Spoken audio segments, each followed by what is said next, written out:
Hello, hello, hello! For today's ganap, dahil gusto kong kumain ng chicken biryani, so umorder ako. Umorder ako sa Kim's Kabsahan sa Cavite. So meron silang delivery charge na 20 pesos. Goods na rin yun sa mahal ba naman ng pamasahe ngayon. So meron silang tatlong sauce.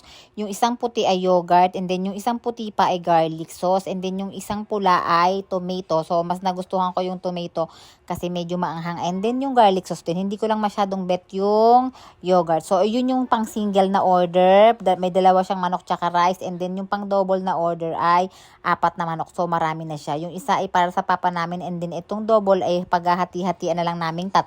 Kakain na ako. Kakain din ako. Oh, sige. Dalang chicken. Isa lang.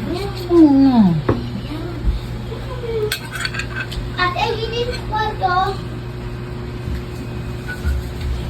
Wow. Check. Done. Done. Isang rice sauce. Napakita mo pala. Kaya na. Oo na. Ano to? No way. Bakit? Ano power mo? Uy, hindi siya dry. Hindi, ano power mo sa kay kuya yung Rocky Lucy? Ano power mo doon? Yung nagmano ko yung Rocky. Kahit tapos. Tapos.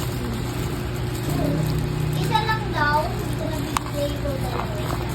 Ano gusto mo? Nawa, anong lasa ng chicken biryani? Sarap. Ayaw mo lang ng mga sauce. Opo.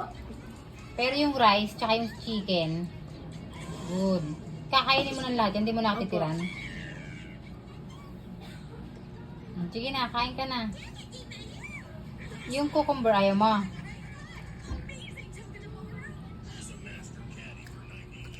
Sarap yan. Chicken biryani. Kain na.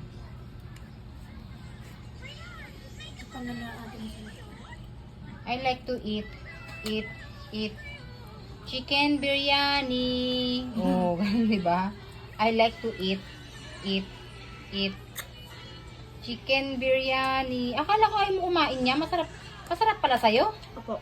Natin ang sarap siya. Alam mo anak ko, saan galing yung pagkain na yan? Saan yan nag-originate? Sa Saudi Arabia. Sa Saudi, oo. Pero India ata, may ganyan din silang food. Mga Indian food. Pero alam ko kasi si Papa mo sa Saudi dati, din siya nakakain ng chicken biryani. Oo, mga ganyan din. Search mo nga. O di Saudi tsaka India. Chicken biryani.